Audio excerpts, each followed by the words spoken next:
Assalamualaikum warahmatullahi wabarakatuh. Bagaimana kabarnya anak-anak yang soleh dan solehah? Bapak berharap anak-anak beserta orang tua dalam keadaan sehat walafiat. Amin, Allahumma amin. Anak-anak yang soleh dan solehah, pembelajaran kita pada hari ini adalah pelajaran yang kedua, yaitu mengenal kitab-kitab Allah. Namun sebelum pembelajaran ini kita mulai, marilah terlebih dahulu kita bersama-sama membaca doa agar pembelajaran kita ini diberikan kemudahan oleh Allah Subhanahu wa taala dan menjadikan ilmu yang bermanfaat fid dini wa dunya hatal akhirah. Amin, Allahumma amin. Baik, kita sama-sama membaca bismillah terlebih dahulu. Bismillahirrahmanirrahim. Rabbi zidni ilma warzuqni fahma waj'alni minas salihin. Amin. Anak-anak yang soleh dan solehah, ini adalah pembelajaran kita yang akan kita bahas pada pelajaran kita pada hari ini, yaitu yang pertama kita akan membahas tentang tujuan pembelajaran, pendalaman materi, dan evaluasi. Baik, kita masuk kepada tujuan pembelajaran. Apakah tujuan pembelajaran itu? Tujuan pembelajaran adalah setelah mempelajari materi ini, diharapkan anak-anak yang soleh dan solehah mampu, yang pertama, meyakini adanya kitab-kitab suci melalui rasul-rasulnya sebagai implementasi rukun iman. Yang kedua, menerima adanya kitab-kitab suci melalui rasul-rasulnya sebagai implementasi rukun iman. Dan yang ketiga adalah menerapkan sikap percaya diri sebagai implementasi dari pemahaman makna diturunkannya kitab-kitab suci melalui rasul-rasulnya. Ini adalah tujuan pembelajaran kita.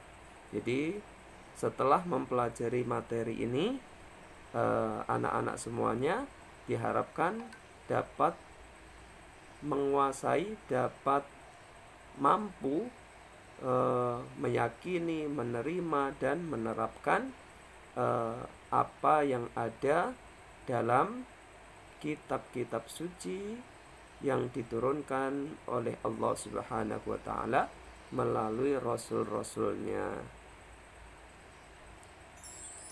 Baik, kita lanjut ke pendalaman materi. Pendalaman materi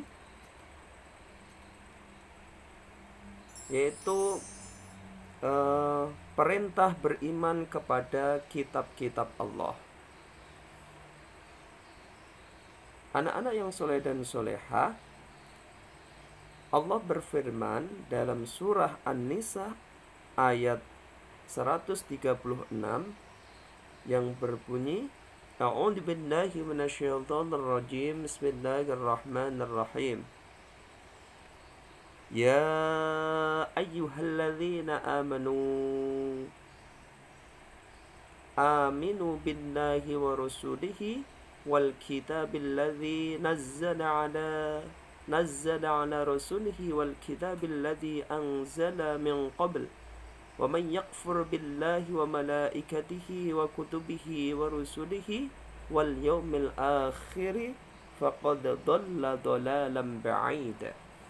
Yang artinya, wahai orang-orang yang beriman, tetaplah beriman kepada Allah Subhanahu wa taala dan rasulnya, yaitu Nabi Muhammad sallallahu alaihi wasallam, dan kepada kitab Al-Quran yang diturunkan kepada Rasulnya serta kitab yang diturunkan sebelumnya. Barang siapa ingkar kepada Allah Subhanahu wa ta'ala, malaikat-malaikatnya, kitab-kitabnya, rasul-rasulnya, dan hari kemudian, maka sungguh orang itu telah tersesat sangat jauh. Ini adalah yang menjadi dasar bahwa kita diperintahkan oleh Allah Subhanahu wa ta'ala untuk beriman kepada kitab-kitab Allah Subhanahu wa ta'ala. Iman kepada kitab-kitab Allah merupakan rukun iman yang ketiga. Sebagaimana kita sudah pelajari bersama pada sebelumnya, yaitu di mana rukun iman itu ada 6, yaitu yang pertama iman kepada Allah Subhanahu wa ta'ala, yang kedua iman kepada malaikat, yang ketiga iman kepada kitab-kitab Allah, dan hari ini kita akan membahasnya, yaitu iman kepada kitab-kitab Allah. Yang keempat iman kepada Rasul, yang kelima iman kepada hari kiamat, dan yang keenam adalah iman kepada qada dan qadar. Baik anak-anakku sekalian, sebelum Bapak menjelaskan jauh tentang materi kita, silahkan menonton video pembelajaran pada video ini.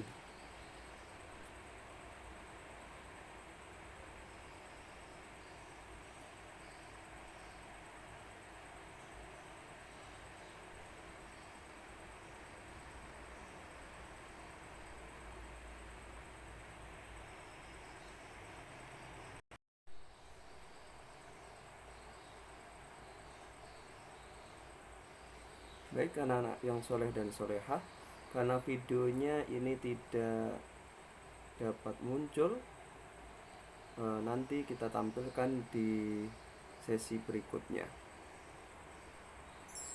Baik anak-anak yang soleh dan solehah, kita akan membahas tentang pengertian daripada beriman kepada kitab-kitab Allah Subhanahu wa ta'ala. Iman artinya percaya. Kalau dalam bahasa Arab, al-imanu iqrarum bil lisani wa tasdiqum bil qalbi wa amalum bil arkan. Iman adalah engkau mengikrarkan dengan lisan, membenarkan dengan hati, dan mengamalkan dengan anggota badan. Ini adalah pengertian daripada iman. Sedangkan pengertian beriman kepada kitab-kitab Allah adalah mempercayai dan meyakini dengan sepenuh hati bahwa Allah Subhanahu wa ta'ala telah menurunkan kitab-kitabnya kepada Rasul yang berisi wahyu untuk disampaikan dan diajarkan kepada umat-umatnya. Ini adalah pengertian daripada beriman kepada kitab-kitab Allah Subhanahu wa ta'ala. Selanjutnya adalah fungsi dari kitab-kitab Allah Subhanahu wa ta'ala adalah sebagai petunjuk agar manusia hidup di dunia ini terarah seperti sebagaimana mestinya, sehingga bisa selamat di dunia dan di akhirat. Macam-macam kitab Allah Subhanahu wa ta'ala. Allah Subhanahu wa ta'ala menurunkan 4 kitab sucinya, yaitu yang pertama adalah kitab Taurat.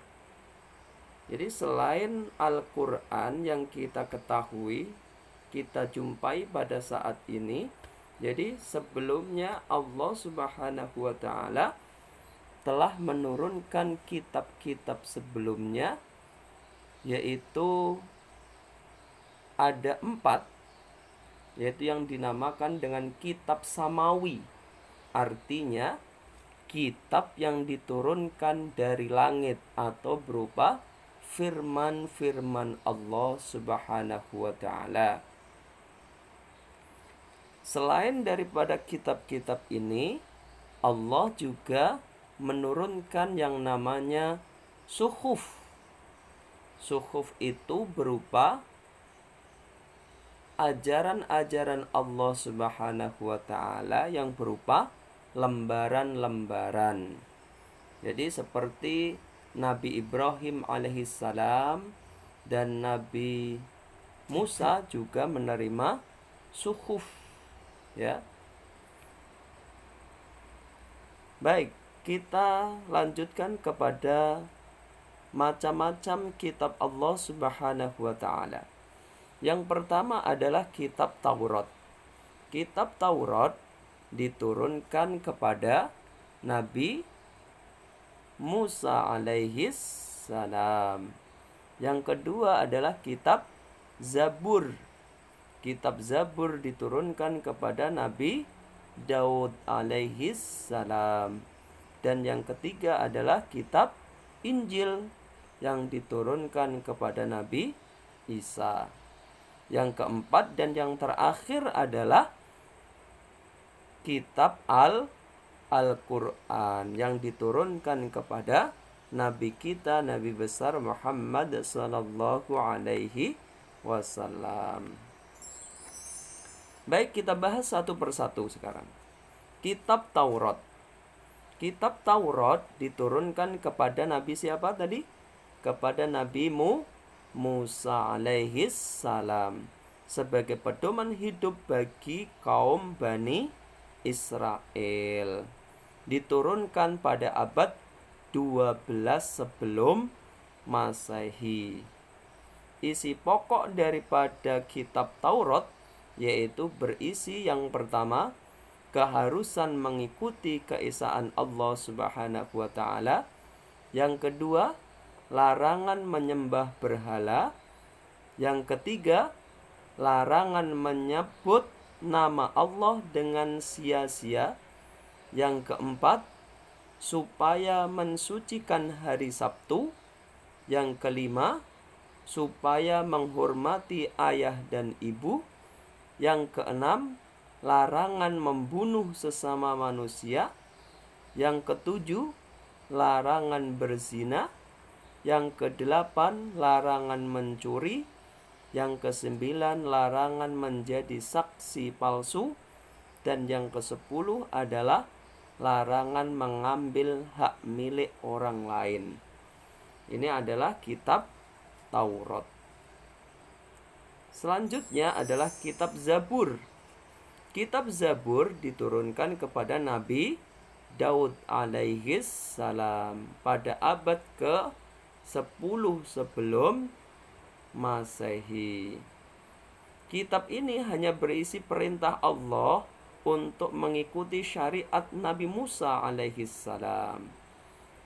Pokok ajaran kitab Zabur berisi tentang zikir, nasihat, dan hikmah, tidak memuat syariat.